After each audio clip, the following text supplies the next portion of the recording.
नमस्कार। इस दिल से के एपिसोड में हम चर्चा करेंगे बिहार की।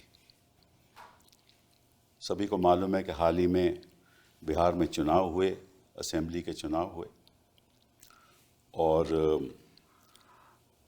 14 को रिजल्ट आ गया। और जो पार्टी जो 2020 के चुनाव में जिसके लगभग 75 सीटें थी, वो गिर के इस बार उसकी संख्या केवल 25 रहेगी, आरजेडी। और महागठबंधन का टोटल जो सीट आई हैं वो लगभग 35 सीट आई हैं। अब इसके पीछे कार्य क्या है, क्यों ऐसा हुआ, कैसे ऐसा हुआ, उसके बारे में तो हम बाद में चर्चा करेंगे। लेकिन अब अगर बिहार का इतिहास देखिए, आज के दिन भी बिहार सबसे पिछड़ा प्रदेश है। गरीबी देखो तो सबसे ज़्यादा, शिक्षा से संदर्भ में सबसे पीछे, स्वास्थ्य के संदर्भ में सबसे पीछे। फ्लड आते हैं तो बाढ़ ऐसे ही आती है तो गांव-गांव बह जाते हैं और कोई ख़ास सुधार हुआ नहीं। और जो बैकवर्ड कम्युनिटी है बिहार में, जो पिछड़े लोग हैं या बाकी लोग हैं, वही राज कर रहे हैं। 1990 से लेकर 2005 तक लालू जी का राज था, 2005 से लेकर अब तक नीतीश जी का राज था। और इस बीच कई चुनाव हुए। 2005 में नीतीश जी जीते, 2010 में असेंबली के चुनाव में नीतीश जी और बीजेपी साथ थे। फिर 2015 में जब चुनाव हुआ तो उस समय महागठबंधन साथ थे, हाँ, नीतीश जी और आरजेडी साथ थे। और फिर 2017 में नीतीश जी ने पलटी मार दी और वो बीजेपी के साथ चले गए। ये बिहार का इतिहास है। और उसके बाद 2020 में चुनाव हुए तो जो आरजेडी थी उसकी बहुत बढ़िया परफॉर्मेंस रही और जैसे मैंने बताया उसके 75 सीटें आई। तो लबाव जो राजनीति में बड़ा फेरबदल आया। और इस फेरबदल का कारण क्या है, क्यों ऐसा हुआ, कैसे ऐसा हुआ, कई लोग सवाल पूछ रहे हैं लेकिन कोई उत्तर साफ दिखाई नहीं दे रहा। कुछ शंकाएं तो हैं, उसके बारे में हम चर्चा करेंगे। और इसलिए आज हम इस ऐसी शख्सियत के साथ हैं जो एक कम उम्र में हिंदुस्तान का इतिहास उन्होंने रचा है। वो है तेजस्वी यादव जी। बहुत बहुत धन्यवाद आपका यहाँ आना। हमें मालूम है कि आप वैसे तो क्रिकेटर थे, शुरुआत अपने क्रिकेट से की और आप दिल्ली डेयर डेविल्स में भी टीम में शामिल भी थे। लेकिन वो आपका 2000 मेरे ख्याल 12 में आप 11-12 तक आप रहे, तो आपने फिर छोड़ दिया। उसने 2013 में आपने तय किया कि मैं राजनीति में आऊँगा। और 2015 में जब आप चुनाव लड़े तो आप मतलब कि तब डिप्टी चीफ मिनिस्टर बने बिहार के। 26 साल का था। 26 साल के थे। मेरे ख्याल हिंदुस्तान के इतिहास में ऐसा कभी हुआ नहीं जी। और फिर दोबारा आप डिप्टी मिनिस्टर बने 2022 में। इस बीच में 2017 में नीतीश जी उस तरफ चले गए। उस समय लीडर ऑपोजिशन और लीडर ऑफ ऑपोजिशन थे, वो भी सबसे दोनों एक्सपीरियंस रहा, सत्ता पक्ष का भी विपक्ष का और तभी भी सबसे युवा आप लीडर ऑफ ऑपोजिशन रहे हिंदुस्तान के इतिहास में। तो बिहार में समझ लीजिए कि एक नई शख्सियत की लहर आई थी, मैं समझता हूँ। और बिहार का फ्यूचर आपके हाथ में है। मैं समझता हूँ हार जीत तो होती रहती है, लेकिन बिहार का फ्यूचर आपके हाथ में है। और अगले 5 साल बताएंगे कि क्या होने वाला है, क्या नहीं होने वाला। लेकिन आज जो हम चर्चा करेंगे वो आपसे इस बात की चर्चा करेंगे कि 2020 में तो आपकी 75 सीटें आईं, तो ये कम होकर 25 कैसे हो गई? इसके कारण क्या है आपके हिसाब से? मेरे भी कुछ इसमें ख्याल है, मैं बाद में कहूँगा। देखिए, ये बात तो कोई भी डाइजेस्ट नहीं कर रहा। खास तौर पे बिहार की भी जनता से भी बात की जाए आज भी, तो उनको भी ये पच नहीं रहा बात। और मैं तो ये दावे के साथ भी कह रहा हूँ, जो बीजेपी के या जदयू के सत्ता पक्ष के जो विधायक भी चुनाव जीते हैं वो भी विश्वास नहीं कर रहे। अच्छा, देखिए, आपने जैसे पहले बिहार के बारे में जिक्र किया, बिहार सबसे गरीब राज्य है। बिहार में कोई उद्योग कारखाना नहीं है। सबसे ज़्यादा बेरोजगारी है और सबसे ज़्यादा पलायन है। और ख़ास तौर पर अगर बात की जाए शिक्षा स्वास्थ्य के बारे में तो सबसे फिसड्डी राज्यों में से है। लेकिन बिहार की एक खूबी भी है कि बिहार देश का सबसे युवा प्रदेश भी है। तो तकरीबन 60% जो है युवा हैं। जो असल बिहार का जो मुद्दा पूरे चुनाव में था या कोई भी सर्वेज वगैरह भी दिखाई बेरोजगारी का था, तो बेरोजगारी। बेरोजगारी का था।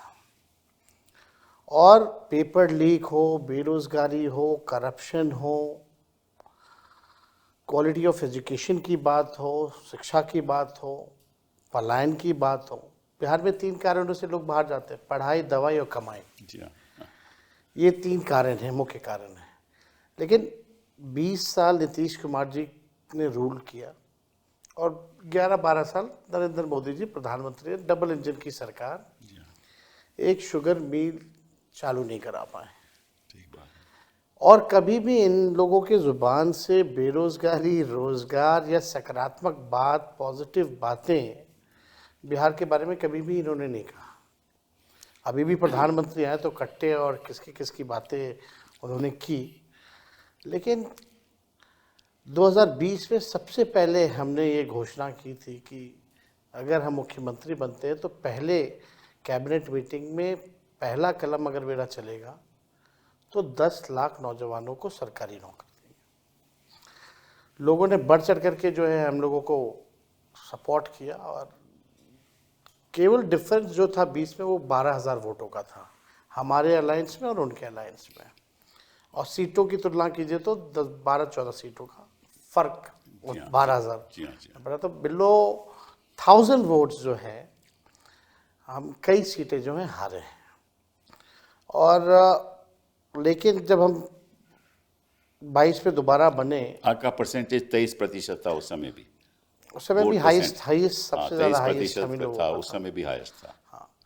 तो उस समय 19 जो लोकसभा के बाद और उसमें लगभग 8 से 10% हम लोगों ने कवर किया था, जी हाँ, अगर 19 की बात की जाए तो। लेकिन फिर अब दोबारा जब हम मुख्यमंत्री बने 22 में, तो हम लोगों ने पहला शर्त ही ये नीतीश जी के साथ था कि भाई एक तो कॉमनवेल्थ फोर्सेस को देश की गद्दी से हटाना है, दूसरा अगर हम आ रहे हैं तो 5 लाख नौकरियां या 10 लाख नौकरियों की कार्रवाई जो है वो होनी चाहिए, वरना लोग हमसे पूछेंगे कि सत्ता में आए तो क्या किया। और पहली बार आरजेडी ने नीतीश कुमार जी के साथ रहते हुए एजुकेशनल डिपार्टमेंट भी लिया और वहाँ से तकरीबन हम लोगों ने कई नौकरियों जो है लगभग उस दौर में 5 लाख नौकरी हम लोगों ने दी, 3.5 लाख नौकरियां प्रक्रियाधीन कराई। हमारे हटने के बाद भी पेपर लीक हुआ। तो मेन मेरा ये कहने का मतलब है कि बेरोजगारी जो था वो सबसे बड़ा मुद्दा था और लोगों ने बढ़ चढ़ करके, हम तो हर जगह कैंपेन गए, जो लोगों का जो गुस्सा जो सरकार के प्रति रहा, जिन लोगों ने लाठियां खाई, वो लोग नहीं चाहते थे कि एनडीए की सरकार जो है दोबारा बने, नया बिहार बनाना चाहते थे। ऐसा बिहार जो पढ़ाई, दवाई, कमाई, सिंचाई, सुनवाई और कार्रवाई वाली सरकार हो। लेकिन आपको एक शब्द में हम बता देंगे क्योंकि कि अभी चुनाव में आपका हुआ क्या। उस बात का जवाब नहीं आया कि क्यों आप समझते हो कि ये आप हम ये कह सकते हैं कि लोकतंत्र हारा है, मशीनरी जीती है। लोकतंत्र हारा है, मशीनरी जीती है। मशीनरी जीती है। अच्छा, वो मशीनरी के कई पहलू हो सकते हैं। देखिए उसके मतलब जो चीज़ें जो उम्मीद लगाई जा सकती है कि भाजपा और ये लोग करेंगे, उन लोगों ने कोई भी चीज़ छोड़ा नहीं इस चुनाव में करने से। आप देखिएगा जो भी योजनाएं, हमारा जो विजन था, सबसे पहली बार चुनाव में से पहले हमने अपना विजन रखा था कि पेंशन हम बढ़ाएंगे, माई बहन मान योजना भी लाएंगे। ये सारी चीज़ों को देखिएगा तो सरकार ने उसको इम्प्लीमेंट किया। और ये 20 साल से इनको याद नहीं आ रहा था कि 400 से भी पेंशन बढ़ाना है। जब हमने कहा तब इन लोगों ने जो है वो इम्प्लीमेंट जो है किया। लेकिन चुनाव के कोड ऑफ कंडक्ट के 10 दिन पहले 10-10 हज़ार रुपये बांटे गए। यानी वैसे अलग अलग योजनाओं के तहत लगभग 40,000 करोड़ रुपए जो हैं पूरे बिहार में लोग सीधे जो है बांटे गए। आप ये कह सकते हैं कि रिश्वत दी गई है पूरे चुनाव में। लेकिन अभी भी ये बात नहीं समझ में आ तो रहा। फिर आप समझते हो कि ये इस पैसे की वजह से और इस सॉर्ट ऑफ जो राहत दी गई, मतलब एक तो जो 10,000 की स्कीम है, तो 1,40,00,000 महिलाओं, किसानों को भी दिया गया, किसानों को भी दिया वृद्धा गया, पेंशन सामाजिक सुरक्षा पेंशन के तहत भी दिया गया, और और जीविका ये दीदियों को भी दिया गया, सबको दिया महिला रोजगार जो योजना है गया। जी हाँ, उसके हवाले जो है पैसे जो है जिस दिन वोटिंग पड़ रही है उस दिन भी खाते में आ रहे हैं। जी हाँ, ये वो तो ठीक है। तो तो आप समझते हो कि इस वजह से लोग प्रभावित हुए? मेरे ख्याल से ये अगर आप डेटा अगर आप देखेंगे तो बड़े इंटरेस्टिंग डेटाज हैं।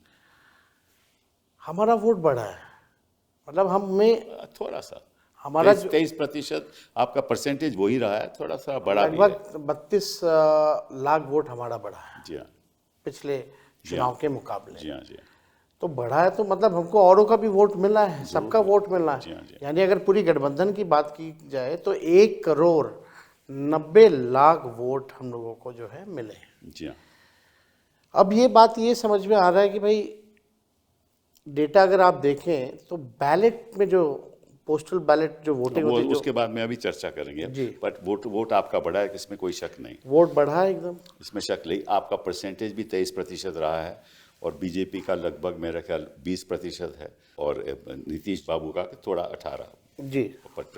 वो तो हमें मालूम है। लेकिन अगर उनका मिला लिया जाए तो उनकी जो परसेंटेज है आपसे कहीं ज़्यादा है। तो लोग ये भी कह सकते हैं कि ठीक है, आप 23% रहे, आप रहे, बाकी लोगों से आपको वोट नहीं मिले। ये एक विषय हो सकता है और जिस पे चर्चा हो सकती बट है। ये भी एक है ना कि 20 साल पुरानी जो सरकार है वो, हाँ, वो भी ठीक है आपकी बात। और उसकी एंटी इनकम्बेंसी जो है 16% वोट उनको बचाने के लिए नहीं पड़ रहे। कभी भी अगर देखा गया है, अगर वोट की परसेंटेजेस बढ़े हैं तो वो बदलाव के लिए जैसे वोट पड़े हैं। बट अब बात पोस्टल बैलेट पे आती है। देखिए, जो पोस्टल बैलेट होते हैं उन्हीं लोगों के होते हैं जो सरकारी नौकरियों में हो, ठीक है ना, कोई शिक्षक इंस्पेक्टर होते हो, हैं, शिक्षक होते जो हैं, सर्विस में या होते सर्विस हैं, के लोग होते हैं, जो army on duty on election duty, में लगना ठीक है होता ना, तो उनके वो, और ये पढ़े लिखे लोग होते हैं। जी। तो मैं देख रहा था, यहाँ आंकड़ा देख रहा था कि अगर वहाँ देखा जाए तो शुरुआत में जो पोस्टल बैलेट के वोट पड़े हैं वो लगभग समझ लीजिए सबसे ज़्यादा आपको पड़े हैं। और उसको अगर हम कंस्टिट्यूएंसी में बदलाव लाएं तो 243 कंस्टिट्यूएंसीज में से 143 कंस्टिट्यूएंसी में आप लीड कर रहे हो, जी और 94 कंस्टिट्यूएंसी में एनडीए लीड कर रहा है, और अदर्स 6। मतलब कि जो पढ़े लिखे लोग हैं वो बदलाव चाहते थे, ठीक है, और जो गरीब लोग हैं जो आपके साथ थे, ये नतीजा ये बतलाता है कि वो बदलाव नहीं चाहते थे। तो ये तो एक अद्भुत सी बात नहीं, है। मेरे ख्याल से बदलाव सब चाहते थे। अगर आप देखें तो ईवीएम बदलाव नहीं चाहता था, बैलेट बदलाव चाहता था। तो आप समझते हो कि ईवीएम में कोई गड़बड़ी है? देखिए, कोई वैसे साइंटिफिक प्रूफ नहीं है, लेकिन I can sense, I can smell कि अदृश्य शक्तियां जो हैं उन्होंने अपना काम किया। अच्छा, ठीक है, अभी सामने एग्जैक्टली नहीं आ पा रहा कि क्या हुआ है, लेकिन आने वाले समय में ज़रूर पर्दाफाश होगा। आप देखिएगा, जो इलेक्शन कमीशन पूरी बेईमानी के मोड में थी। इलेक्शन कमिश्नर जो है उन पर कोई कार्रवाई नहीं हो सकती। ये अमेंडमेंट भी आया बिल में। क्यों चेंज किया गया? यानी आप कुछ गड़बड़ करने वाले हो। आप देखिएगा सीसीटीवी जो रिकॉर्डिंग तो थी 45 दिन का कर दिया गया। क्या कारण था इसका? इलेक्शन कमीशन ने जो अनाउंस की जो डेट, ठीक योजना के पैसे मिलने के 3 घंटे बाद जो है वो कोड ऑफ कंडक्ट लगाया गया। जितने भी हमारी शंकाएं थी, कन्फ्यूजन जो था, कभी भी इलेक्शन कमिश्नर ने इसको क्लियर नहीं किया। हमारी जितनी शिकायतें थी उसको नहीं सुना गया। तो उसमें इलेक्शन कमीशन ने डिस्क्रिमिनेट नहीं किया। उत्तर प्रदेश से भी शिकायतें आए, उन्होंने नज़रअंदाज कर दिया। हरियाणा से आए तो हर नज़रअंदाज, जगह। महाराष्ट्र से आए तो नज़र, तो वो तो बड़ा इक्वालिटी में है, वो मतलब कि वो सामान्य तरीके से आप ये कह सकते हैं बिहार चुनाव में लेवल प्लेइंग फील्ड नहीं था, नहीं, कौन से चुनाव में लेवल प्लेइंग फील्ड थी? किसी आप में बताएं। नहीं होता। तो ये जो हालत जो बन रहे हैं, तो चुनाव का कोई मतलब नहीं रह गया, सब कुछ फिक्स्ड है।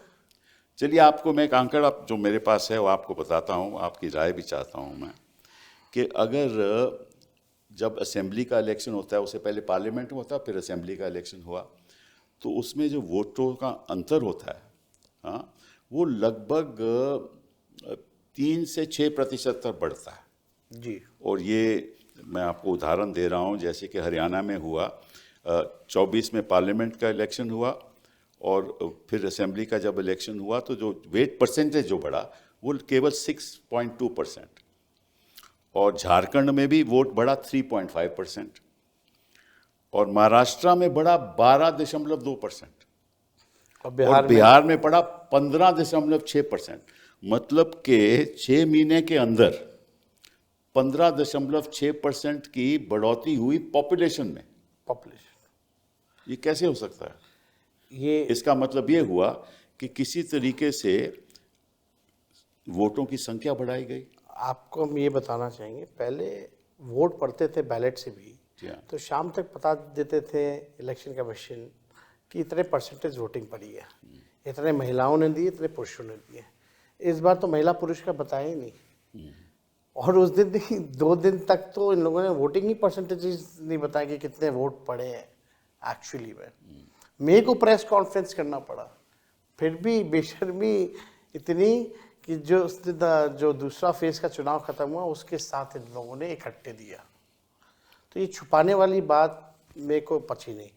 अब हमको ये लगता है कि ये वोट बढ़ाने की जो एक बड़ी साजिश है, वोट बढ़ाना ये मतलब मशीन बढ़ाओ। मशीन कैसे बढ़ेगा?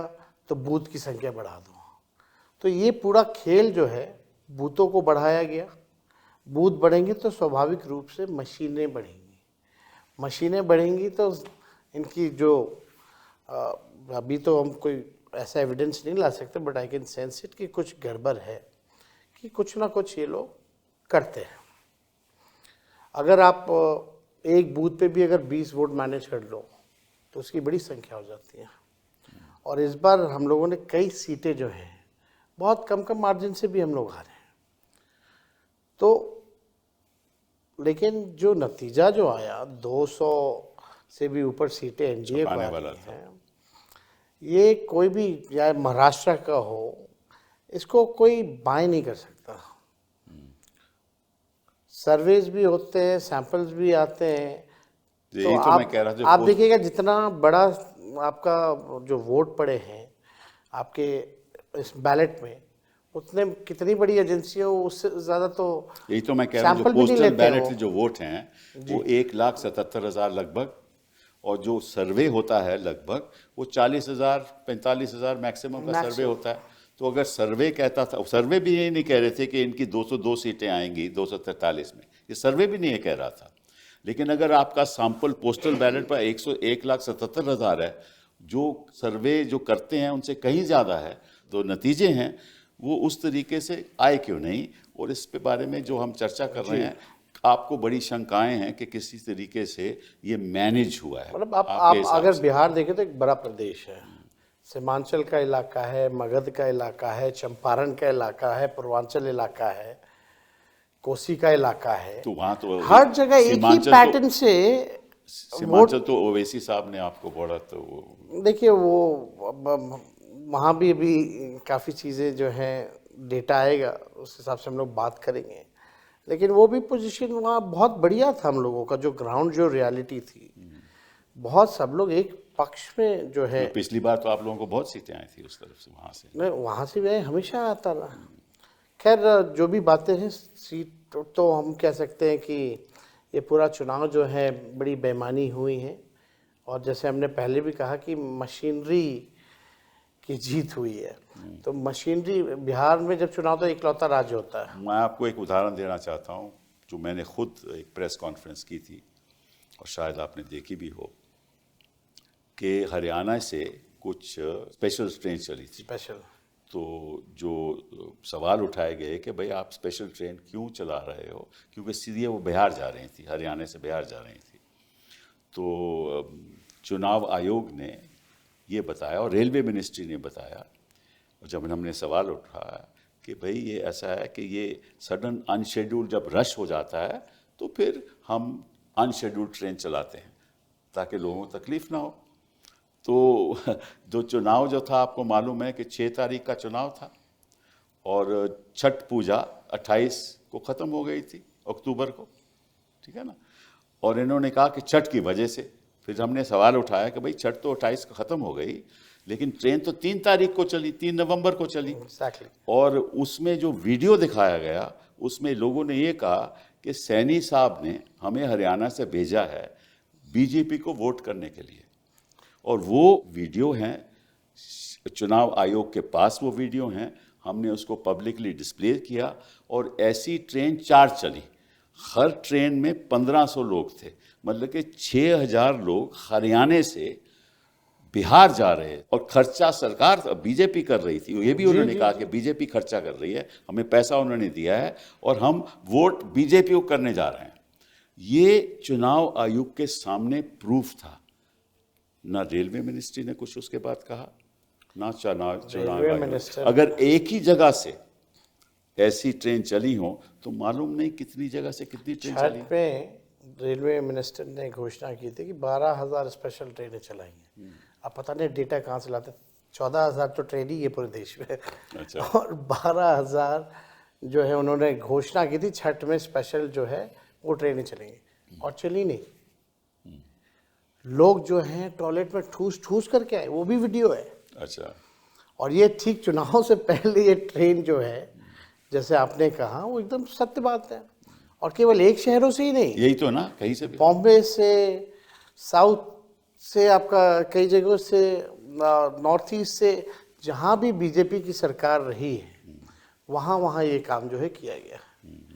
तो इन लोगों ने किया है। अब बाकायदा उनको भाजपा का पट्टा दे करके, जी हाँ, खुद भाजपा के नेताओं ने कहा कि हमने टिकट कटवाया, पार्टी ने कटवाया है, लौटने का भी कटवाया है। चलिए मान लीजिए कि इतने लोग बाहर से आए, तो या तो खुद बीजेपी के लोग थे या पलायन की वजह से वो बिहार के वोटर थे। 2 ही बातें हो सकती हैं ना। तो अगर तो पलायन की वजह से बिहार के वोटर थे तो आके उन्होंने वोट किया, देखिए और अगर बीजेपी के वर्कर थे तो बहुत ही गंभीर बात है। ये तो है। लेकिन आप ये बताइए कपिल सर कि जो लोग बाहर पलायन करने गए हैं वो लोग आकर के बिहार में इसलिए वोट देगा ना कि क्योंकि हमको बिहार छोड़ के ना जाना पड़े अगली बार से, या इसके लिए वोट देगा कि इनकी वजह से वो बाहर गए। जो भी मजदूर, जो भी पढ़ाई के लिए या दवाई के लिए, कमाई के लिए अगर बाहर जा रहा है, अगर वो वोट करने आता है तो वो बदलाव के लिए वोट करेगा, ताकि पलायन रुके, बेरोजगारी खत्म हो, उनको अच्छी शिक्षा मिले, अच्छी चिकित्सा मिले। ये तो ये बात सही है, पर लॉजिक एक समझ इसमें में और आया। मुद्दा है, इसमें और मुद्दा है कि अगर तो वो बिहारी है जो यहाँ वोट करने आ रहा है तो पहले वो छठ पे आएगा, छठ पे आएगा ना, छठ पे। तब तक तो वो वहीं होगा। एग्जैक्टली। तो ये ट्रेन तो 3 तारीख चल रही है। देखिए दिवाली से लोगों का आना शुरू हो इसका जाता मतलब है। ये तो मतलब है ही नहीं, क्योंकि ये छठ पूजा के लिए तो नहीं आ रहे थे। ये तो 3 तारीख को ट्रेन चली, मतलब कि छठ पे नहीं आए वो, दिवाली सारा लोग का शुरू हो जाता है। ठीक है ना। तो फिर 3 तारीख को जब चली तो इसीलिए आए थे कि भाई, और वो कह रहे हैं बीजेपी को वोट करने आए थे, और चुनाव आयोग चुप है। तो इसका मतलब कि एक साझेदारी है। आपके हिसाब से क्या ये साझेदारी है, जैसे आपने कहा, चुनाव आयोग की, भाजपा की और सत्ता पक्ष के लोगों की, सबकी साझेदारी है? जितनी संवैधानिक संस्थाएं हैं सब आज के दिन में कॉम्प्रोमाइज हो रखे हैं। ये बात हम लोगों ने बार बार हर जगह कहा है। अल्टीमेटली ये देश पे लोकतंत्र को ख़त्म करके राजतंत्र लाना चाहते हैं। आरएसएस का एजेंडा ये लोग जो है लागू करना चाहते हैं। ये डेमोक्रेसी को एकदम ख़त्म करके संविधान को बदलना चाहते हैं। कुछ लोग कहते हैं, मुझे नहीं मालूम, कुछ लोग कहते हैं कि प्रदेशों पे अगर ये हावी हो जाएं और अगर इनकी सरकारें बन जाएं तो निश्चित रूप से इनको 2/3 बहुमत मिलेगी ताकि संविधान बदल सके, और संविधान बदल लेंगे तो फिर ये कुछ भी कर सकते हैं। लेकिन एक और बात पे हम चर्चा शुरू करना चाहते हैं, वो है SIR पे, स्पेशल इंटेंसिव रिवीजन, जो इन्होंने तय किया कि हम करेंगे। तो आपको मालूम है कि स्पेशल इंटेंसिव रिवीजन एक ऐसा रिवीजन होता है जो नए तरीके से वोटर की जानकारी पता मतलब पुराने लिस्ट को अलग करके नया लिस्ट बनाया जाए, और उसके लिए आप हाउस टू हाउस सर्वे आपको करना पड़ता है। लेकिन इन्होंने वो तो किया नहीं, इन्होंने एक इनोमिनेशन फॉर्म दे दिया और कहिए कि आप इसमें भर दीजिए, और जो जिसके इलेक्टोरल रोल में 2003 के इलेक्टोरल रोल में जिसका नाम है उसको भी भरना पड़ेगा। अगर नहीं भरेगा तो फिर उसका नाम वोटर लिस्ट से कट जाएगा और उसको दोबारा अप्लाई करना पड़ेगा कि वोटर लिस्ट में मेरा नाम आए। ठीक है ना? तो ये विरोध हम वकीलों ने भी किया, कोर्ट ने सुनवाई भी की और अभी बात चल भी रही है। तो इससे हुआ क्या कि कई लोगों के नाम, लाखों लोगों के नाम कटे भी गए, और किसके नाम कटे इसकी जानकारी अभी आपको भी नहीं है, हमें भी नहीं है, और जानकारी कैसे मिले वो तो वक्त लगेगा। इस बीच तो नई सरकार बन गई, तो ये भी एक और तरीका था कि 2 महीने में इसको कराओ, और सभी को मालूम है कि 2 महीने में ये हो नहीं सकता। तो ये भी एक साझेदारी थी आपके हिसाब से? आपको याद है जब ये अनाउंस किया गया कि बिहार में SIR जो है लागू की जाएगी, उसके 2 दिन बाद ही हमने प्रेस कॉन्फ्रेंस करके इसका कड़ा विरोध किया, क्योंकि फरवरी में लिस्ट आया हुआ था और एक सामान्य प्रक्रिया है। जिनकी मृत्यु होती है उनका नाम काटा जाता है, जो 18 साल के ऊपर होते हैं उनका जुड़वाने का वो सालों पर चलता है, कोई ऐसा नहीं कि नया कोई बात है। फरवरी में एक लिस्ट आई हुई थी, और फरवरी और SIR का जो लिस्ट में जो डिफरेंसेस आप देखेंगे, मरे हुए लोगों का या अनट्रेसेबल लोगों का या डुप्लीकेसी की बात अगर की जाए तो बड़ा ह्यूज डिफरेंस था। आप तो सर केस लड़े, यू नो एवरीथिंग, लेकिन हमारा ऑब्जेक्शन ये था कि भाई उस दौरान SIR आप कर रहे हैं जब बिहार में फ्लड है। जो अपना जान बचाएगा, जो अपना घर बचाएगा, कि वो डॉक्यूमेंट जमा कराता चलेगा ब्लॉक ऑफिस। जी हाँ, बिल्कुल सही।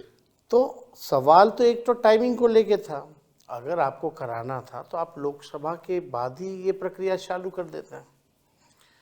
और इंटरेस्टिंगली जो सबसे बात जो खटक के आई, कुछ दिन पहले इलेक्शन कमीशन ने ऑल पार्टी मीटिंग बुलाई थी बिहार के लोगों को, इसके बारे में कोई जानकारी नहीं दी। आप कम से कम पॉलिटिकल पार्टियों को लूप में ले लेते, डिस्कस कर लेते, और हम लोग भी सहयोग करते हैं। 2 महीने में ऐसे कि इतनी गहराई से कभी हो ही नहीं सकती। बिहार में ऐसे डॉक्यूमेंट जो SIR के लिए जो 11-12 जो डॉक्यूमेंट जो मांगे जा रहे थे 11-12, वो आप समझिए कि उनके पास है ही नहीं। कैसे होंगे? जो गरीब है वो कैसे होगा? गरीब के पास तो पासपोर्ट होगा नहीं, और जो गरीब आदमी है जिसके पास सरकारी नौकरी नहीं है तो उसका पेंशन का कोई वो नहीं होगा, कुछ भी नहीं होगा। तो ऐसे डॉक्यूमेंट मांगे। आप लोगों ने लड़ाई लड़ी तो कम से कम आधार कार्ड जो इंक्लूड हुआ। एक इंटरेस्टिंग बात बताऊं, बड़ी इंटरेस्टिंग बात है। 1919 में और 1935 में जो एक्ट बने, 1919 एक्ट और 1935, 1935 में, उसमें ये कहा गया कि इन लोगों को वोट देने का हक है। वो कौन लोग थे? जो सरकारी नौकरी में है, जिनको पेंशन मिलती है। और कौन लोग थे? जिनके पास घर है, मकान है। तो जो मतलब के एलिटिस्ट लोग थे, जिनके पास दस्तावेज से, उन्हीं को वोट देने का हक था। तो ये इन्होंने जब कहा कि आधार को हम नहीं मानेंगे, और ये जो उन्होंने कैटेगरीज दी कि पासपोर्ट वाले लोग, पासपोर्ट वाले तो वही लोग हैं जो बाहर जाते हैं, जिनके पास पैसा है। फिर पेंशन वाले लोग जो नौकरी में हैं। इंटरेस्टिंगली आधार को पहले लिंक किया गया था, इलेक्शन कमिशन ने किया था। I know that, duplicacy, but अभी तो विरोध कर रहे थे ना कि आधार फिर बाद में आधार को मानते नहीं है। मतलब कि जो प्रक्रिया इंडिपेंडेंस से पहले चली आ रही थी कि किन किन लोगों को हक है वोट करने का, वही इंडिपेंडेंस के बाद बिहार में 2025 में हो रहा था। हमने विरोध किया कि बिल्कुल गलत है। ये इंक्लूसिव होना चाहिए। देखिए, इलेक्शन कमीशन का रवैया होना चाहिए कि जितने वोटर ज़्यादा हो उतनी अच्छी बात है। क्योंकि आपको मालूम है, जब गृह मंत्री जी बिहार में पहली बार गए तो उन्होंने क्या कहा कि हम तो ये चाहते हैं कि ऐसा हो, रिवीजन हो, ताकि जो घुसपैठिए हैं एग्जैक्टली जो आए हैं बिहार में उनका वोटर लिस्ट में नाम नहीं होना चाहिए। तो आप बताइए कि इसी एक घुसपैठिए का आपका नाम पता चला? वो तो इलेक्शन कमीशन ने कहीं कैटेगरी में भी नहीं रखा था, नहीं रखा ना। तो और ये ना ही फिर कुछ था। आप देखिएगा, इससे पहले भी झारखंड का चुनाव हुआ, जी हाँ, वहां भी घुसपैठिया ही मुद्दा उठाया गया। बिल्कुल बिल्कुल। अब वहां क्या खत्म हो गए? हाँ, अब यही तो ना। अमित शाह मोदी जी का ध्यान उधर नहीं जा रहा। करेक्ट। अब बिहार में चुनाव है तो घुसपैठियों की बात की जा रही है। और आश्चर्य लगता है हमको कि इलेक्शन कमीशन जब सुप्रीम कोर्ट में एफिडेविट करता है तब उसमें इसका जिक्र नहीं है, और उसके बाद भी प्रधानमंत्री वहां जाके घुसपैठिया की बात कर रहे हैं। अभी भी शुरू कर दिया अगर उन्होंने। आया है घुसपैठिया तो आपकी 11 साल से सरकार है, बिहार में 20 साल से सरकार है, क्या कर रहे हैं आप लोग? फिर सवाल तो ये अपने ऊपर खड़ा कर रहे हैं। लेकिन इनका तो पुराना ओल्ड फॉर्मूला है, डिवाइड एंड रूल, जो अंग्रेज़ों का था कि आप हिंदू मुसलमान करो, नफ़रत की भाषा इस्तेमाल करो, आप जो है लोगों में, समाज में तनाव का वातावरण पैदा करो। जो मूल प्रश्न है, जो एजेंडा है, पढ़ाई, दवाई, कमाई, सिंचाई, शिक्षा, स्वास्थ्य, सारी चीज़ें, ये सब अलग करो और हिंदू मुसलमान का माहौल बनाओ। और इसमें आज की जो गोदी मीडिया जो है, 70% हिंदू और मुसलमान पे इनका डेली एजेंडा, और इनका डेली जो शाम में जो प्रोग्राम कराते हैं, 70% इस पे रहता है। कभी पढ़ाई के बारे में नहीं, देश के तरक्की के बारे में नहीं, गरीबी के बारे में नहीं। आजकल प्रश्न सरकार से नहीं पूछे जा रहे, विपक्ष के लोगों से पूछे जा रहे हैं, और कार्रवाई भी हो रही है तो विपक्ष के लोगों पर नहीं, हो रही है। अभी तो मैं समझता हूँ कि ये एक नया मॉडल है चुनाव जीतने का, जिसको हम कह सकते हैं नीतीश मॉडल। वो मॉडल क्या है कि 24 जून से लेकर आप अपने सारी जो आपकी जो राहत देने वाली प्लान्स हैं वो अनाउंस कर दो आप, और लोगों को पैसा देते जाओ। चाहे वो सामान्य प्रशासन विभाग का हो, ग्रामीण विकास विभाग का हो, श्रम संसाधन विभाग का हो, शिक्षा विभाग का हो, स्वास्थ्य विभाग का हो, कृषि विभाग का हो, खाद्य उपभोक्ता विभाग का हो, मतलब कि सारे लगभग जो भी कर सकते हैं इन्होंने कर दिए। जैसे आपने कहा कि 40,000 करोड़ की इन्होंने राहत दी। और बड़ी इंटरेस्टिंग बात यह है कि 3 अक्टूबर 2025 में स्वास्थ्य विभाग और शिक्षा विभाग में इन्होंने एक अजीब गजब सा इन्होंने फैसला लिया। वो ये है कि जो ANM का मानदेय 11,500 से बढ़कर 15,000 कर दिया, और शिक्षा सेवक तालीमी मरकज 340 से बढ़कर 12,000 कर दिया। अलग से सहायता ऋषि 10,000, मतलब कि जो 340 से 12,000, सहायता ऋषि 10,000। अगर ये घूस नहीं है, और ये किस दिन हुआ? ये 3 अक्टूबर को हुआ, और आपका चुनाव 6 अक्टूबर को है। और इस बीच ये पैसा आता रहा। 20 साल से इनको कुछ नहीं करना था। हाँ, इनके तरह लेकिन नीतीश मॉडल ये हुआ कि आप 5 साल कुछ ना करो या 20 साल कुछ ना करो, और 3 महीने पहले ये सारी पैसे बांट दो, और अपनी ये 10,000 स्कीम से लोगों की महिलाओं इस बार 10,000 बटा, अगली बार 20,000 कर दो। तो मतलब कि ये इस मॉडल से देश चलेगा आपके हिसाब से? देखिए, ये तो अद्भुत है। ठीक है, मैं ये मानता हूँ कि पहले सामाजिक न्याय का दौर था, अब आर्थिक न्याय का दौर है।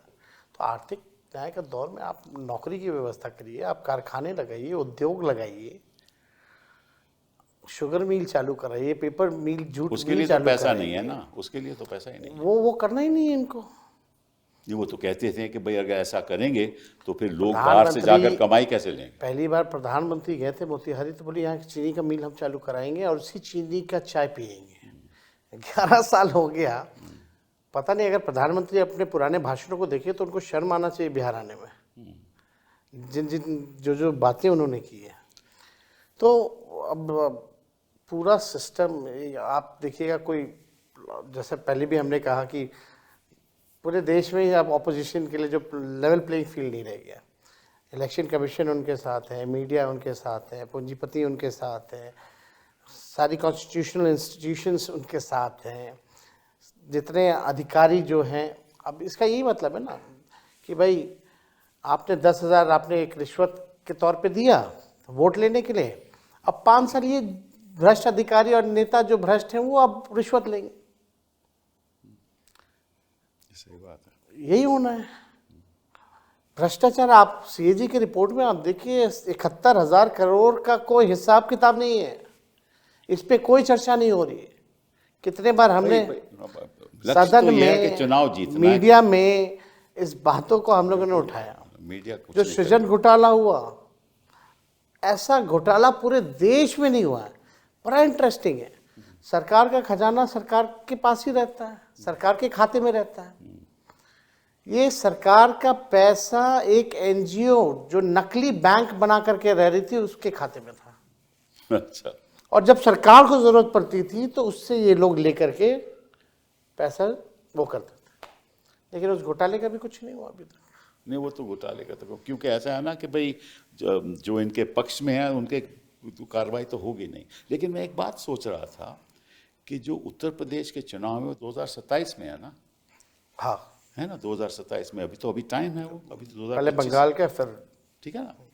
तो उसका जो इंटेंसिव रिवीजन है वो अभी क्यों हो रहा है? क्योंकि उसके लिए तो अभी आपको 6 महीने 8 महीने भी आप कर सकते हो, तो उसका आप 2 महीने में क्यों कर रहे हो? इसके पीछे तो कुछ होगा नहीं, सोच होगी ना, ये लोग कि जल्द से जल्द किया जाए। नए नए चीज़ें जो हैं ये लोग कुछ ना कुछ सोचते रहते हैं, कर रहे होंगे। लेकिन ये जो हिंदी बेल्ट जो है ये इनके लिए सबसे इम्पोर्टेंट है। यूपी, बिहार और आपका बंगाल का जो इलाका है, ये बिहार में आज तक भाजपा अपने बल पे नहीं आई है, तो बिहार तो इनके लिए एकदम टारगेट था ही था। जी हाँ। तो इन्होंने जो करना था वो किया। अभी अगला बंगाल है, बंगाल में भी इसकी जो है शुरुआत की जाएगी। वहाँ तो जो घुसपैठियों की बात तो और जोर शोर से की जाएगी, बिल्कुल, और कम्युनलाइज करेंगे लोग चुनाव को। नहीं, बट वहाँ तो प्रॉब्लम थोड़ी और है ना, कि जो बांग्लादेश से लोग आए हैं वो तो हिंदू लोग हैं ना, मुस्लिम तो नहीं आए ना, तो वो थोड़ा मुश्किल है। तभी तो ममता जी ने ये बात कही है। लेकिन इस बात को छोड़िए, एक और बात जो आई थिंक जनता को मालूम भी है, चुनाव आयोग को भी मालूम है, कि जब ये पत्रकार लोग वहाँ जा रहे थे, वहाँ जब बीएलओ से बातें हो रही थी, तो बीएलओ तो खुद ब खुद इन्यूमरेशन फॉर्म बिना हस्ताक्षर के, तो आपके वो जो पत्रकार जो हैं, हाँ करेक्ट, उन्होंने हजारों ऐसे वीडियो दिखाए, उन्होंने हजारों वीडियो दिखाए, और उसमें ये दिखाने पे उन पे मुकदमा भी हुआ। हाँ करेक्ट, और कोई कार्रवाई नहीं हुई। कोई कार्रवाई नहीं। तो मतलब कि बीएलओ अपनी तरफ से जो मर्जी कर रहा था। और एक और बड़ी इंटरेस्टिंग बात है कि एक मिलिट्री का आदमी, आर्मी का आदमी पटना में आया, उसने अपनी बीवी से बोला कि चलिए जाकर हम अपना एन्यूमरेशन फॉर्म देते हैं। बीएलओ के पास गया, ये भी रिकॉर्डेड है, और बीएलओ कहता साहब हमने तो आपका फॉर्म दे दिया। उसने बोला कैसा दिया? इसलिए हमने दस्तखत कर दिए। तो आपने कैसे किए मेरे दस्तखत? हमने कर दिए। तो उसने बोला अच्छा फिर हम हल्फिया बयान लिखाओ। तो उसने हल्फिया बयान लिखाया, और वो दस्तावेज अभी वीडियो में हैं। तो ऐसी ऐसी बातें तो हो रही बहुत हो रही थी। और इस और पे आपको मतलब भी कि पता है, ना कोर्ट का ही कोर्ट कार्रवाई। में जो राघोपुर के जिन लोगों को मृत घोषित कर दिया गया जी था, हाँ बिल्कुल, हम लोगों ने जो 10-12 लोग कोर्ट थे में उनको पेश हम लोगों किए। ने भेजा था, आप लोग सब लोगों के पेश सामने। किए गए। तो ये तो स्थिति थी। फिर भी इतना हंगामा हो रहा है, हर चीज़ हो रहा है, एक बार भी इलेक्शन कमिश्नर सामने आके डाउट या कंफ्यूजन जो है क्लेम नहीं। चलो ये तो हो गई डाउट की बात। अब थोड़ा मुश्किल सवाल भी, आपका जो महागठबंधन, इसमें भी बड़ी लोगों को दुख था कि एक स्तर से बात नहीं हो रही, और आपकी सीट की जो होना चाहिए था, पहले होना चाहिए था, वो आखिर तक आप लोग झगड़ा कर रहे थे।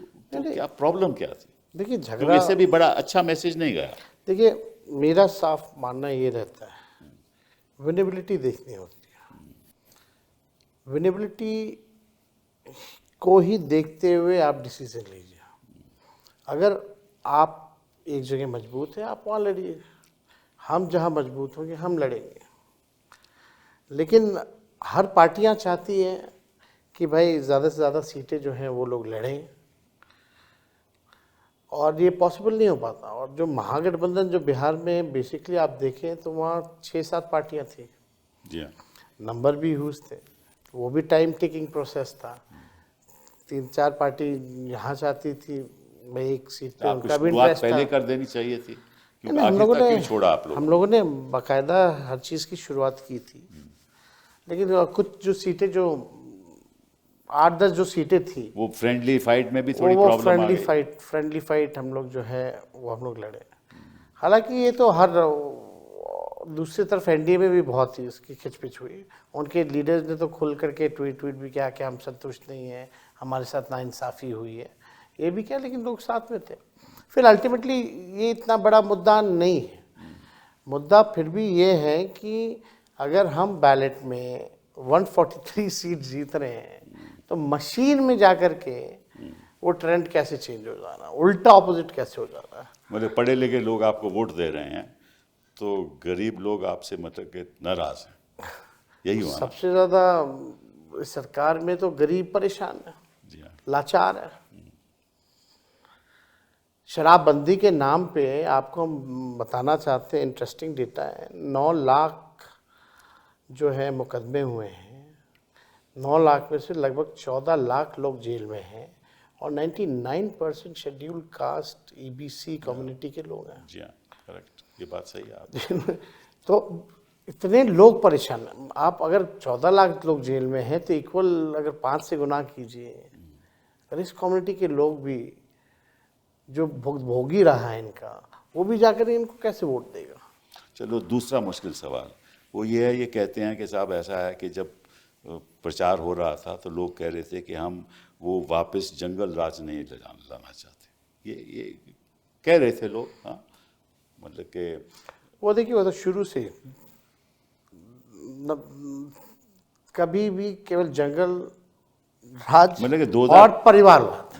हाँ, उनको पासवान जी के परिवार चिराग हैं, उनके जीजा जी हैं, एक जीजा जी आयोग में हैं, उनके सब लोग जो हैं चाचा से लेकर के सब लोग जो हैं वो तो बड़े काबिल लोग हैं ना।